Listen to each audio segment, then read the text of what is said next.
Hello and welcome from all of us here at Common Sense to Friend or Foe Living with and Learning from Artificial Intelligence. I'm Lisa Solomon and I lead the Connected Schools membership program here where we share our many resources for parents, caregivers, and educators. We are so grateful for the support and partnership of the many connected school communities joining us and thankful to all of you who support the nonprofit work that we do. Common Sense is actually turning 20 years old this year. And when it was founded, the iPhone wasn't even around yet. And now here we are discussing chatbots and how AI is embedded in so much of what we're doing every single day. I'm sure that this is just the first of many talks that we're going to have around this fast changing and fast moving topic. Our goal in this session is to support you as you help your children manage the technology in their lives. And we always intend for you to come away with at least 2 or 3 tips you can try right away. But I always warn parents not to dump everything on their kids at one time, or they won't hear much of what you're trying to share, to sort of parse out the guidance in nice small nuggets. I just have a few housekeeping items before we jump in. This session will run for approximately 50 minutes, and we'll do our very best to answer questions along the way. But I want you to know that our team has read all of the questions that you've all submitted ahead of time, and we've threaded many of those into our prep for this conversation today.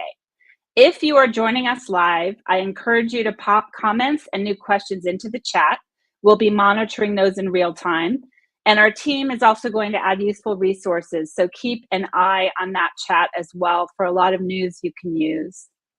Now it's my pleasure to bring in my colleague and the moderator for this important discussion, Robbie Torney. He's Chief of Staff here at Common Sense Media. And before joining us, Robbie spent more than a decade working at Lighthouse Community Public Schools in East Oakland, California, in many roles spanning from teacher to principal. Robbie is a New Leaders Principal alum. He earned his BA in Political Theory from Stanford, as well as a master's in elementary education. Robbie is a passionate advocate for students and families. And I just want to thank you so much for joining us, Robbie. And I'm going to hand it over to you now to get this conversation underway. Thanks, Lisa. Thank you so much for the kind introduction, and welcome to all of our parents and educators who are on with us tonight. It's just so great to have such an engaged and empowered group of folks in the room together tonight. And our goal for this evening is really to provide a primer on AI, and we're excited to jump into what we hope is going to be a stimulating and interesting conversation with our other panelists. We're going to be talking about what artificial intelligence is. We'll talk about what it isn't. We'll talk a little bit about how it works. And we're going to talk about where we think this is going to go. Before we get into this conversation, though, I just want to talk for a minute about how we're thinking about this moment at Common Sense Media, at a transformational moment in our culture, where we're all working and thinking about how to integrate a new set of technologies into our lives. This past March, we conducted a poll with impact research of students and families across the country.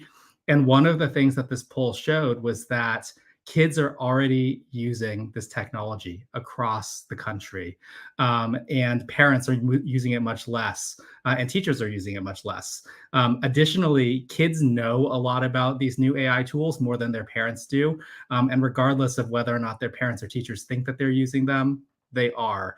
And we also heard that parents and educators are really eager for rules, ratings, and guidance to help them make sense of the shifting landscape.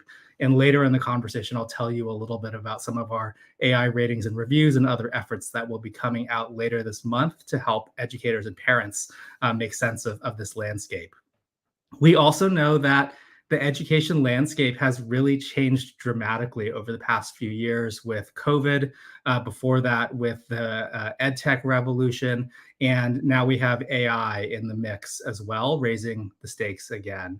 And our role in this as advocates for children and families and an independent voice for the 21st century is really to develop and release some new offerings in terms of ratings, literacy lessons as part of our digital citizenship curriculum, and other guidance for families to be able to help you all navigate the continued changing world. It's my pleasure now to introduce my colleague, Yvette Renteria. She's the Chief Program Officer for Common Sense Media and has over 20 years of experience working in schools and nonprofit organizations. Within her years in education, she was Deputy Chief of Innovation at the district level. She was a school principal, also in Oakland for part of that time, and an elementary school teacher for several years. Yvette has also worked in other nonprofit spaces as a program director for a workforce development organization and as a chief strategy officer for an early childhood development program. Her focus has always been about access, opportunity, and growth for people, and she has a Master's of Education from Loyola Marymount University and a Bachelor's of Developmental Studies from UC Berkeley. Welcome, Yvette. Thank you, Robbie. It's great to connect with fellow educator and parents. So happy to be with you today. Thank you. So, Yvette, AI has been in the news a lot since ChatGPT sort of came on the consciousness. Reporters can't stop writing about it. We can't stop reading about it. And the developments are happening really fast. Just in the past couple of weeks, there's news about new capabilities with image and text-based models. So it's hard to keep up with the pace of change. And we wanted to start off for our audience tonight with just defining a little bit of the landscape. So talk to us a little bit about what people should know about the basics of AI. Yeah, Robbie, it's interesting because I feel like we're all in it. We're all experiencing it. And I would just say we're all probably where we should be. When I am engaging with schools and districts and even with our own colleagues who are developing AI resources, we have experienced and recognized that where people are really runs a large spectrum, from some folks fearing this as a journey of ours in this technological world, to folks learning about it, to people already engaging and embracing it. And so one thing that we are talking about in Common Sense is just like, let's be where we are, and if anything, let's continue to learn ourselves and continue to be at a place where we are. And something that was mentioned earlier is that our students, our kids, are in a different place than we are often. Like, they are oftentimes more aware than we are in this world. So for us, it's really new, it's really engaging, and we're just looking at being at a place, being comfortable where we are and embracing where we are, and continually to having that growth mindset to continue to learn about it. Yeah, so let's maybe start with a little bit of a definition. Tell us a little bit about what generative AI is. To start off with talking about generative AI, I think it's important to talk about AI because those are two different and distinct definitions. So AI is really about like the computer program that performs tasks usually done by humans. And so people feed the data, all of us feed the data into the system to then pull out something that really feels like a human interaction, a human intelligence. Generative AI goes kind of a step further to create content, text, images, and audio. So again, all of it being a contribution of what we all put into the system, whether we're writing reports, presentations, whatever we're doing to engage in the internet, and then being able to pop it out so that it does feel very human-like, but it is essentially our information that we're seeing come back to us. Thanks, Yvette. And I'll just add that some generative AI programs that people are probably familiar with are tools like ChatGPT-4 or Bard, or on the image side, an image model like Stable Diffusion that generates images. There's generative models that produce audio. There's generative models that produce video. So there's lots of different types of generative models. Let me ask you a different question, Yvette. How did we get here so suddenly? It seemed like nobody was talking about this, and then all of a sudden, we've only been talking about this. So what happened? Yeah, I think if you were to talk to folks in the tech field, they often say, we've been here for a while. We've been doing this for a while. For somebody like myself, that's a consumer and parent, I feel this is so new, and my children are bringing this, and it just feels so new. But the truth of the matter is like, this data online has been gathered by all of us for so long. And now we're at a place where we have a strong enough cloud computing system. We have enough data to be able to provide these AI tools that are providing speeches for us, that are providing itineraries and suggestions to where we should travel, that are providing opportunities to help us with our resume. But really, that all comes from the years and the decades of data that we've been feeding to the internet. And now that we have these sophisticated cloud computing systems, we can see this working so that we are seeing these AI tools come out, quite frankly, very quickly these days. Thanks, Yvette. And then on some like common problems that people may have heard with some of these tools, people might have heard about bias. They might have heard about hallucinations, which I know is a term that some machine learning experts don't love, but we'll call it hallucinations for tonight. Why is bias a problem, and why do these models sometimes make up information? Yeah, it was interesting. The other day, I was working with our education team, and we were talking about the dangers of bias. And one of the things that we wanted to highlight in this conversation that we were having was that as a society, we have come pretty far around seeing some wide array of representation in media and technology. I even think about my own kids being able to see various movies and shows that show such a wide range of diversity. And when we think about AI, we get a little worried about how bias could actually impact that diversity that we see. So we know that when I talk about this data that we incorporate into the system, what we see is that folks are using this data to be able to train the system. So we use the example in the education around an apple. And what we do is we provide several images of apples, and we're able to, with those images, say, this is what an apple is. And then we use a set of test data to ensure that when it pops out, if we were to say, what's an apple? It pops out an accurate image of an apple. Well, what often happens in this case is whatever information we're putting as humans, which oftentimes happens to be biased, is popping out a biased response. Is it because of the AI system? It's because of the human behavior that actually informs the AI system. So I'm using an example like Apple, but let's imagine we're using this around people, identity, race, representation. Then you can imagine how dangerous that could be along the line. So we have to be really careful as we use these AI tools. And we say this, and we're incorporating this into our lessons with students. As we're using these AI tools, we have to be really careful and understand where this information is coming from. And we have to be responsible of how we use it and how we're actually using it back out into whatever way, whether it's a presentation, whether it's communication. But that's how we can see bias. And when it comes to hallucination, we can incorporate some sort of question into the AI tool, and it pops out something so confidently, yet hallucination is when it's just inaccurate, it's wrong. And oftentimes we're not able to see that because it's just pulling from data, assuming that it is accurate. So we have to really be careful with that false information that comes to us. Yeah, Yvette, what I heard you just saying that I think really resonates with me is just that really authoritative tone. And when we step back and think about, well, how do these models work? They're just math. They're statistical models that are predicting the most likely word that is going to come next in a sequence if we're talking about like a large language model. And that means that it's these models are trying to produce the outputs that most resemble their training data. And when you do that, and the training data has all of the inherent biases, the omissions, the misrepresentations, the mischaracterizations that exist online, it's no surprise that what comes out can sometimes sound really, really credible, but be maybe not so accurate. That's absolutely right.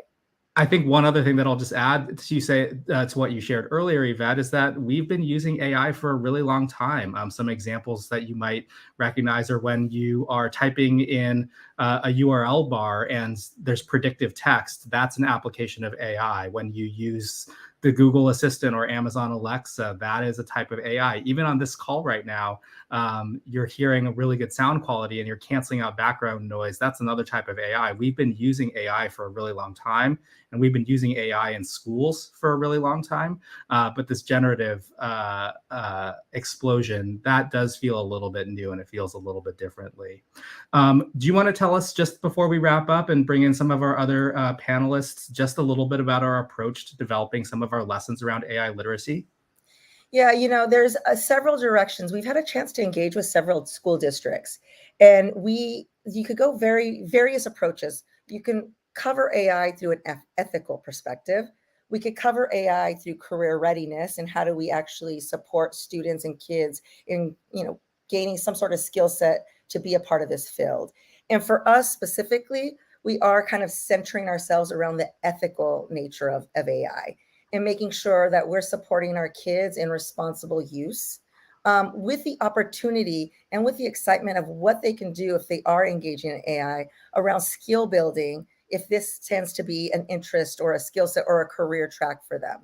So for us at Common Sense, we're developing lessons, everything from what is AI to what our relationships are going to look like with AI. So we have developed lessons from chatbots, relationships, algorithms, really understanding how it's used and how we're going to see it in our human interactions day by day, with the eventual supports of understanding what this could look like for a career and college ready experience to develop skills. So we're really looking forward to sharing those products. They're coming out very soon.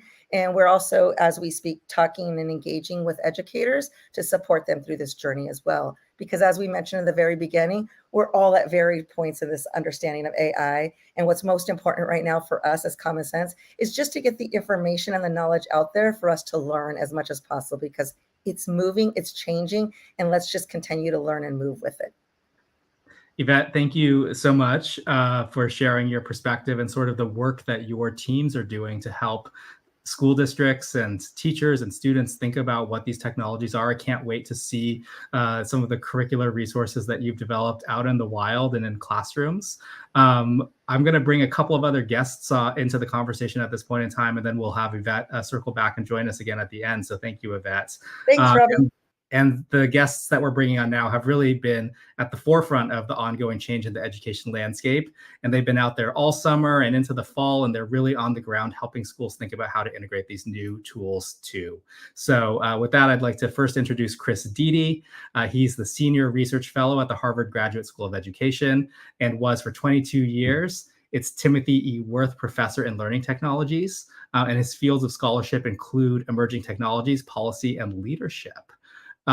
Chris, there's a lot of other things in your bio, so I'm going to keep going, and then you can tell us if there's anything that you think is really, really important. But most recently, you can stop there. You can Chris stop there. co-founded the Let's Silver get Line into the Learning subject. Initiative, which you can all check out, and we'll drop the link in the chat. And second, I'd love to introduce Claire Goldsmith. Claire is a consultant. She's an advisor in educational innovation and strategic planning across independent schools, nonprofits, and tech companies. And as the executive director of the Malone Schools Online Network, she expanded and strengthened the National Independent School Online Learning Consortium and did a variety of different professional learning work. And Claire, similar to Chris, I'll let you share anything else that is really, really relevant to the audience as you get in. But I'm going to open it up for questions for the two of you right now. And the first question that I'm going to ask is just, where are we right now as the school year starts? And what have your experiences been talking to schools, school boards, conferences, educators this summer and fall as we've gone back to school in 2023? Well, a little about my background. I've been a university professor for more than half a century. And when I was a graduate student in 1970, I read the very first article that was published in a research journal about AI in education. And that article confidently predicted that within 10 years, we wouldn't have teachers anymore. Well, obviously, that was not true. I've lived through about 9 hype cycles for AI since then. About every 5 years, AI makes some progress, and the gee whiz folks say that we now have digital deities, and the doomsayers say that Skynet and Terminators are coming to get us. And the truth has never been at the extremes. It's always been a story of progress. And this hype cycle is no different, except that the advance is larger. And there's a lot of misinformation. And the misinformation leads to contradictory recommendations. So one person will say, well, students should write from scratch on their own, and another person will say, oh, no, generative AI should give the students something, and then they edit it. And we can try to cut through some of those recommendations in terms of what they mean. What I don't see in my work with schools and districts is a focus on how the outcomes need to change, because we are rightly looking at processes of teaching and learning and assessment and what AI can do. But we also really need to think about changes in the workplace of the future and what that means for the kinds of knowledge and skills our kids should be graduating with. So that's a quick overview of what I'm seeing. Thanks, Chris. So just hearing we're in a hype cycle that from your perspective, and also just a plug to think about the skills and sort of workforce development elements of this for young people. Claire, how about you? What have you been hearing around the country? Well, first of all, thanks for having me. It's a great conversation. Chris, I love your comment about the contradictions out there, because that's exactly what I'm seeing on the ground. Schools really, writ large, have not adopted policies on this yet. They are working on it. They are grappling with all of the issues that were raised in the first part of this conversation, whether it's what to do about AI in the English department, the math department, the admissions office for applicants. These are all questions that are coming up. Schools are paying attention. They are creating task forces. Many of them are actually involving students in designing policy, which I think is a great idea. And they're landing in all different places for now. Some schools I work with are saying it's totally fine to use ChatGPT as long as it's cited as a source.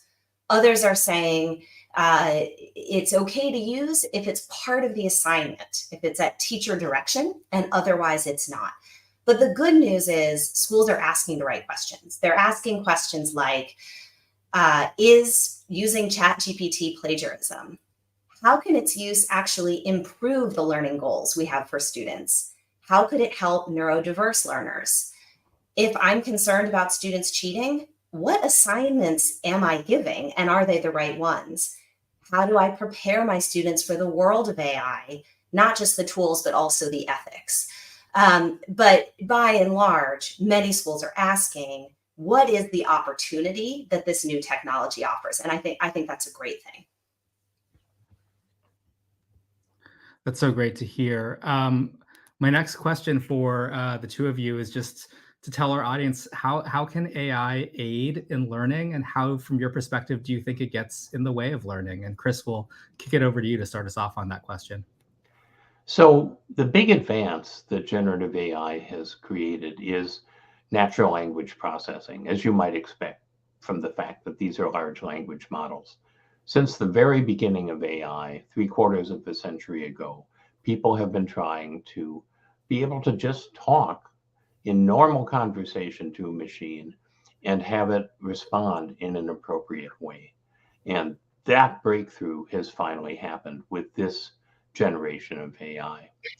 But what that does is, as helpful as it is for many kinds of learning, to be able to talk to a tool rather than type to a tool or program a tool or make forced choices in communicating with a tool, is that it carries with it something called the ELIZA effect that came out originally in work 60 years ago by a scientist at MIT. He built a little computer program called ELIZA that mimicked a therapist. So you'd say to ELIZA, I had a rough day at work today, and ELIZA would say, it sounds like you're having a difficult time. You'd say, my boss is really bothering me, and the program would say, I hear that your boss is a difficult person. And what horrified Weizenbaum is that people assumed that this program, which was nothing but a bag of tricks in a language, was actually understanding what they were saying and was giving them therapeutic advice, and they spent hours talking to it. So we're wired to think that if something uses language, it's intelligent, and we overestimate the intelligence. If you've interacted with a parrot, you might have originally been impressed, but then not so much. So the language recognition is powerful, but people are suggesting all kinds of misuses of it. They're saying, for example, well, now nobody needs to learn a second language because you just use these translators. Well, languages aren't using the same sounds and symbols to mean the same thing, different sounds and symbols. They're using, languages are ways of thinking that depends on culture and context, that are thinking in different ways, and we certainly don't want to lose that. In education, the journey is the destination. That's the important thing to remember. We may say, give us an essay, give us a design, give us a marketing plan, give us a painting.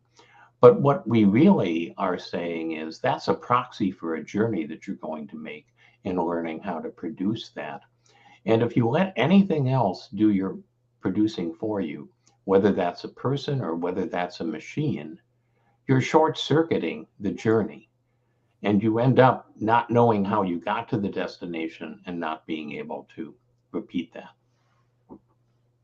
Great. Claire, what's your perspective on this question? Yeah. Well, I couldn't agree more. And what we've got to be doing is looking at our educational process such that we aren't letting students skip the journey of thinking and feeling. You know, if the process of learning is artificial, then artificial intelligence is very well suited to it, as one of my colleagues said recently. So where do I think teachers are going to go with this, and where should they go?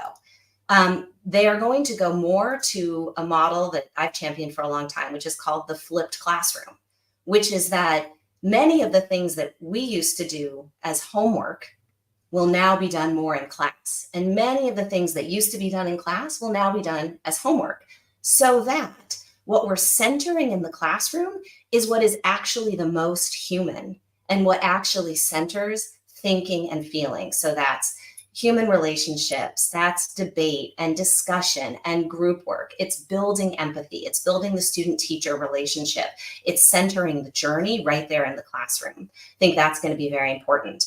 I think, as Chris implied, we're going to need to be focusing on the process of learning rather than just the results. So that's having students defend their theses in class with a peer or with a teacher, not just turn in a paper.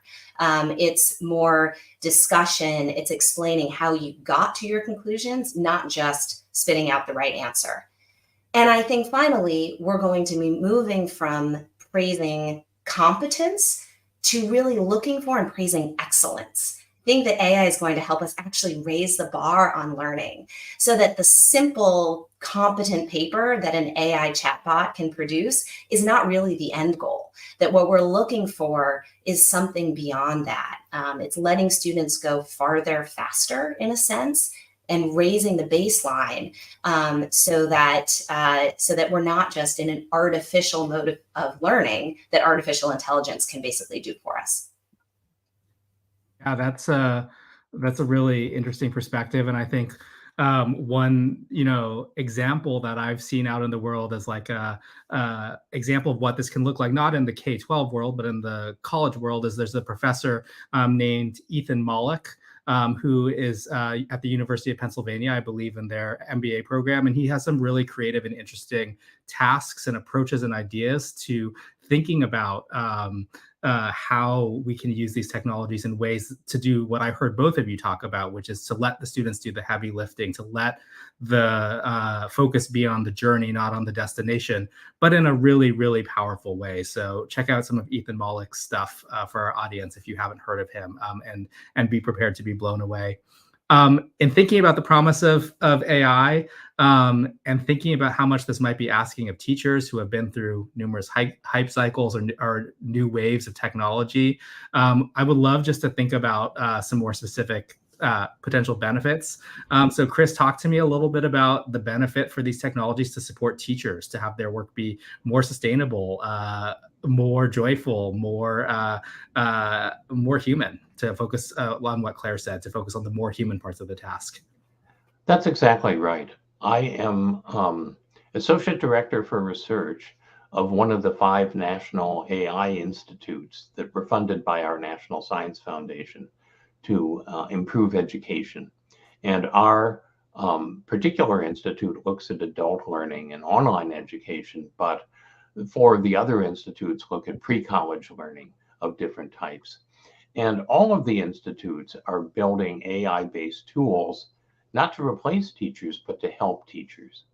So my institute is working on tools for college professors and other people who teach adults that can surround us with question answering assistants and tutoring assistants, library assistants, lab assistants, social assistants that can help students find learning partners so that we can focus on the deep human parts of teaching and not the routine kinds of things that AI can actually do. One of the other institutes is building AI assistants that if the teacher is doing project-based learning and the students are in groups, the assistant can listen to the group while the teacher is working elsewhere with a different group. And then when the teacher comes, the assistant can give a kind of quick summary of where the group is and where they might need some help. Again, it's the human being that's making the decisions, but the assistant is helping them understand the information that's being presented. Now, I know that the gee whiz folks are going to say, well, yeah, that's what they can do today, but within 5 years, these AIs are going to be the teacher, and we won't need teachers anymore. One of the 7 deadly sins of AI predictions is to assume that performance will lead to competence. And an example of that is when I discovered that dogs could sing. I was really excited. I went to YouTube, I looked at videos, and wow, these dogs were singing. But it didn't take long to realize that they weren't singing very well, at least by human standards. And I guarantee you that you can spend billions of dollars trying to teach dogs to do opera, and it's never going to happen because they're dogs. And similarly, large language models are large language models. They're not going to be able to teach, but they will be able to help teachers.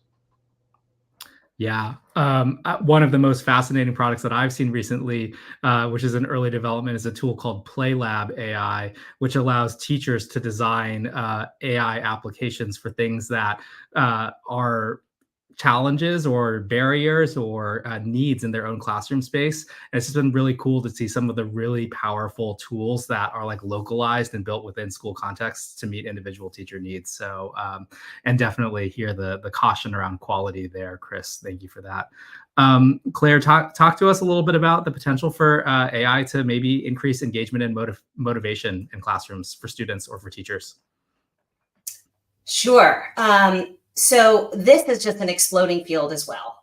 Every day there's a new tool I hear about. But it's also about the creative ways that teachers are using the very basic tools that are just out there and accessible. So that could be, for example, letting students use ChatGPT as a brainstorming buddy as they're starting to write a paper, for example. That could look like letting students write something and then give ChatGPT the same prompt and then have students compare the 2 options and critique them. It could be about having students use ChatGPT to develop counter arguments, basically like a debate partner for their own writing or work. Writing prompts for it to do code. These are actually, in a lot of ways to engage, to encourage motivation, to encourage students, because they're fun, they're a little bit gamified. And we found that in some cases with neurodiverse learners, with English language learners, having some of these tools to jumpstart the learning process can be hugely motivational. Another example I love is having your students converse with a character from history, but the students have to be the one to write the prompts and critique whether it's accurate, how they would do it differently. I'll give another concrete example, which is the kind of tool that is an AI embedded TA in the class that's there in the learning management system that answers very simple questions from students, like when was that homework due? So that they get an immediate answer. They're not waiting overnight. They can keep going with their work. And the teacher's time, again, is not necessarily taken up by these little interactions, but by the meatier stuff, the more human stuff. So those are just a few examples. That's so cool. And I keep being, again, blown away by teacher creativity and keep hearing about so many fascinating and new ways to use these technologies. Chris, tell us a little bit about the potential for some of these tools, AI-powered tools, to increase access to high-quality education.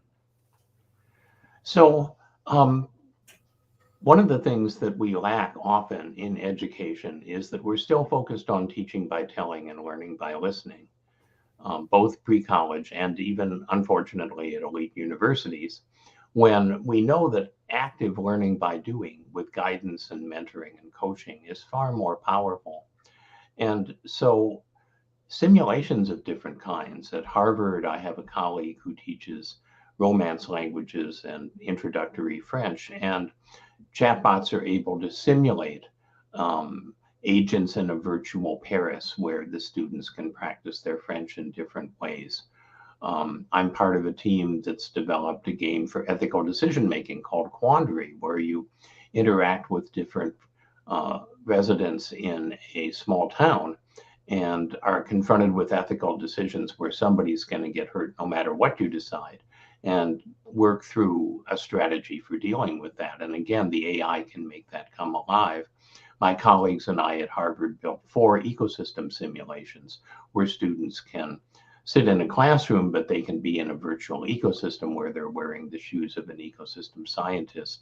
So that's one big way in which high quality education can be made, is that the natural language interface and the behind the scenes recognition of patterns in the learning by doing data are very important. But that said, we're still going to learn more from other people than we are from interacting with AI agents. So the idea that now students can just have an AI as a learning partner and learn by themselves, well, maybe some of the time, but it's a pretty defective learning partner compared to interacting with a student with different background and experience than you have. So I think that it's really about empowering human relationships among peers and with other people who know more than we do, and learning by doing with them as mentors and coaches. That's where the real goal is in transforming learning. Yeah, really exciting. And you know, when you mentioned agents, one of the cool ideas that I've also heard recently is, what if teacher training programs could have a classroom full of agents that novice teachers could practice interacting with to sort of get some reps under their belt before they go live? There's the sky's the limit. And that's a perfect segue to creativity. Claire, just talk to us briefly about how these new AI-enabled tools in education can increase or elevate the potential for creativity and creation. So it's not as though when the camera was invented, we stopped doing all visual art. In fact, we developed a new medium called photography, and same with the film camera that led to the onset of television and movies. So I think the idea here is that there's a world of art and of creation that we just don't know yet. And it's all there for our students to explore with adults, parents, and educators as guides. I see this as, again, this notion of going further faster.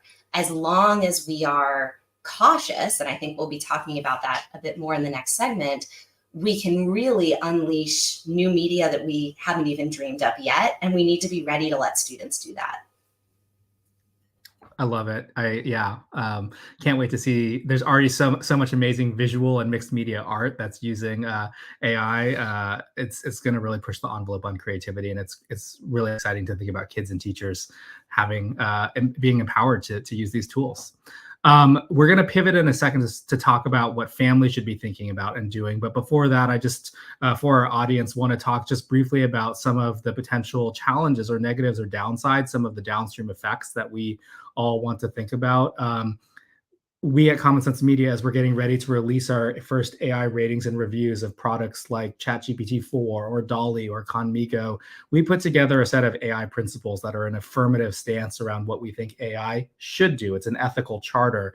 And part of why we're doing this is that there are some very concrete, real world, here and now ways in which these products can be dangerous for different groups of people. Bias and fairness in terms of what's produced by these models can be a really concrete, tangible factor in terms of perpetuating stereotypes. Risks of misinformation, disinformation, or harmful information, that's real. Kids or teachers or people can get access to information that is harmful or not true. There's a lot of challenges that are sort of more traditional in technology around privacy, data security, and safety, concerns as in other areas about dependence of technology. And then just really wanted to close out this section by highlighting that as we start to see advances in generative audio and generative video technology, the use of deepfakes for bullying, other interpersonal challenges like that are just really going to be things that schools are going to have to think carefully about, because it's already happening where we're seeing these technologies applied in really dangerous ways. I don't know if either of you wants to just respond briefly to that before we invite Yvette back in to talk about what families should be thinking about and doing right now. Well, Shakespeare wrote, "The moon's a thief. She steals her light from the sun." And actually, human knowledge, human creativity, human insight is sunlight. And what we get from generative AI is moonlight. As we talked about early in this program, it's really processing what human beings put into it and coming back with variations on that. Moonlight is tricky because it isn't powerful enough to do photosynthesis. It isn't powerful enough to power the water cycle. We would be in terrible trouble if the sun disappeared and we just had the moon. And people like myself worry about the fact that now we're feeding a lot of AI into the World Wide Web. It's going to become part of the training sets. And we're diluting, in a sense, the human sunlight by putting a lot of AI into it. It's not better than what we can do. It may be better than the worst of what we can do, but it's not something that we want to make our new Northern Star. Yeah, Claire? So I have a 4-year-old and a 7-year-old. So I'm dealing with this at home all the time. And, here are some of the things that I've tried to do. One is this notion of scrutinizing sources. So with my children, I try to model the fact that I question everything I'm looking at, all media. And I think, is this a good source? My 4-year-old wanted to know something about icebergs, and we looked a little on YouTube. We looked a little on a different site. We went to the library, and it was this modeling that, you always want to evaluate what you're looking at. And I think that's just a great media literacy skill, regardless of AI. But I think it's especially more important given, the concerns that we have that you listed so well. Also teaching children how to spot information versus misinformation and disinformation. Giving examples of where technology is not the answer.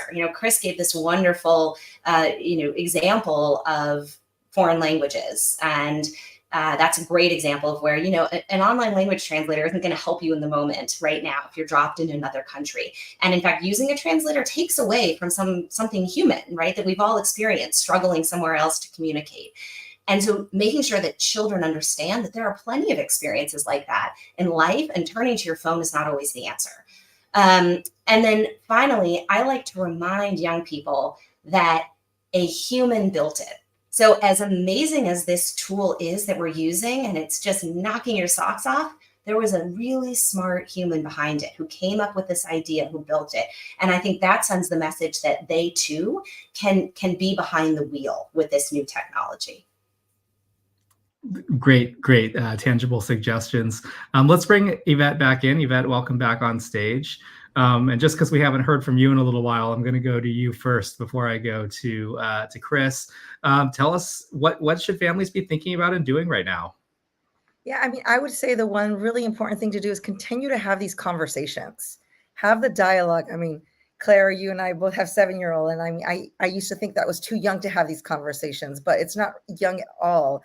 Have them just question and build that curiosity. We all thrive to have curious learners. And I think this is a great opportunity to build the curiosity and to build the understanding. So we often really push and show, let's continue to question and understand there's these intelligent people who are building these pieces behind you. In addition to that, just continue to learn and learn with them. We developed a video of just a simple video of what is AI. And we are looking to do some activity around just co-viewership with your child, to be able to look at these videos together and then be able to ask these questions like, what did you understand? What are you learning? So again, I think there's real opportunity here to build the curiosity of kids, and we continue to push engagement and dialogue with each other to continue to build that capacity. Awesome. Chris, what should families be thinking about right now? I think one really important thing, and this echoes what others have said, is kids don't need to believe that now there's something that's going to be smarter than they are, and therefore they're wasting their time in school when this technology is just going to take over all of these things that they're being asked to do. Nothing could be further from the truth. These large language models are not smarter than they are. They are not magic.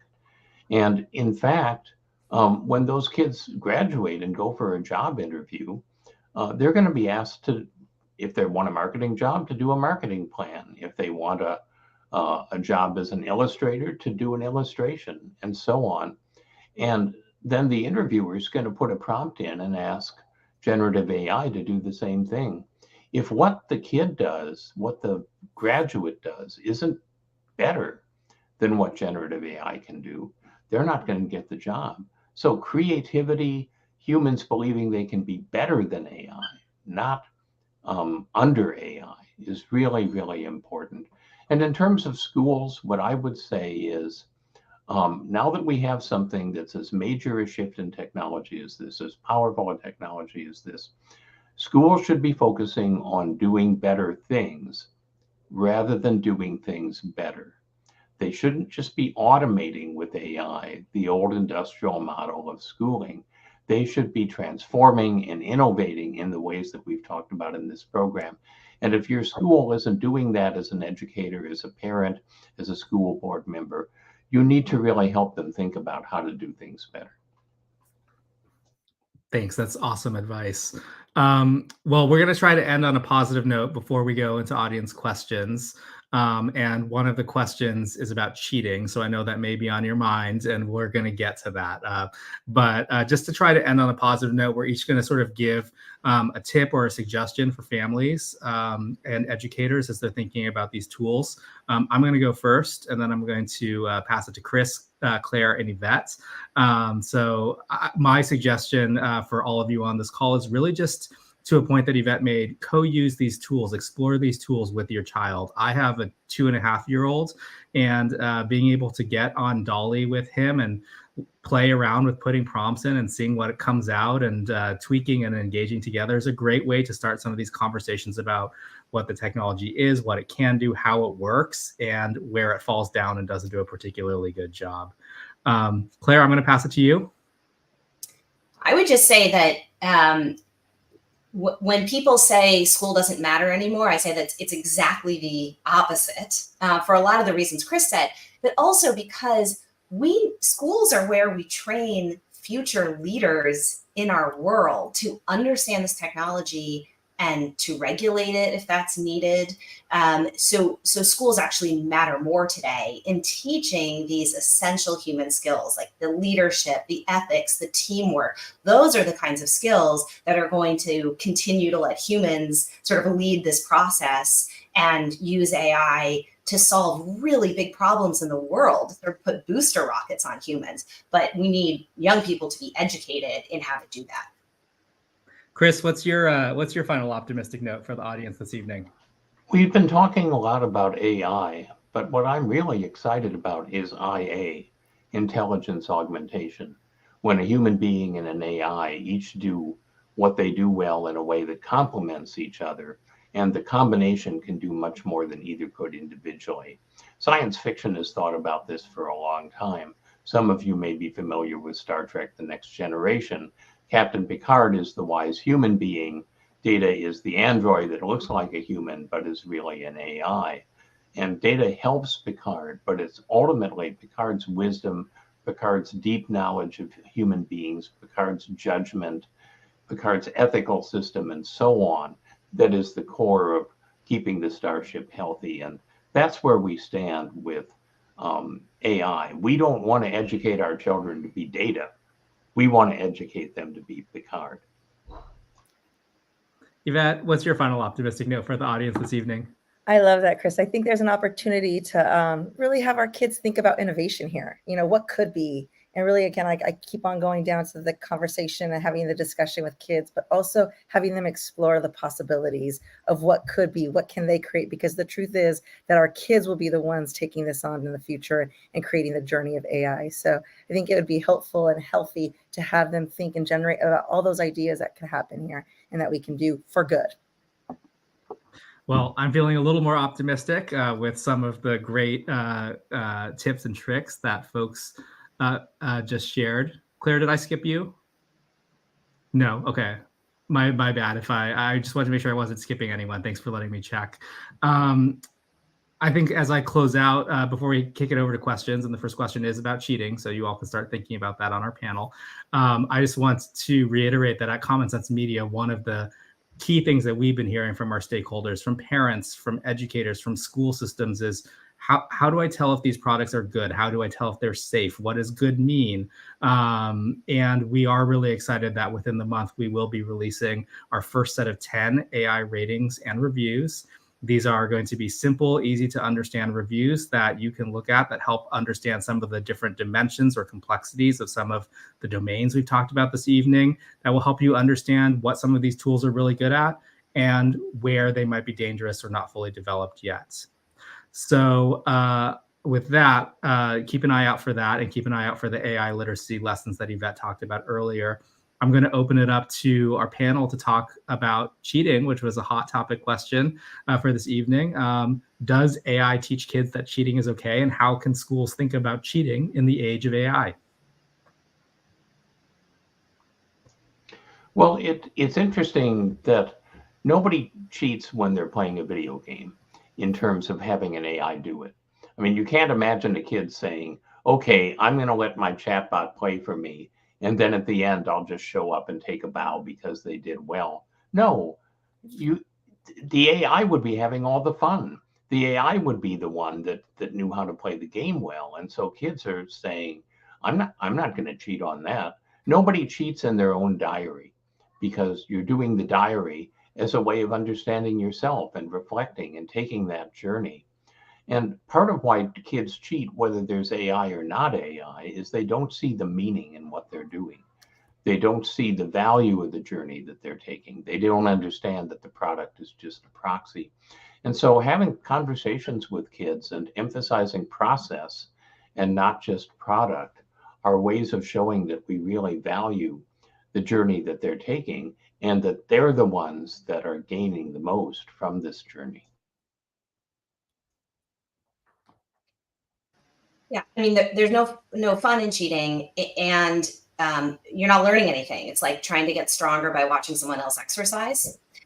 So I would just add that generally the most interesting assignments in schools are actually fairly cheat-proof, because they're letting students explain their arguments. They're having them debate in class, their projects.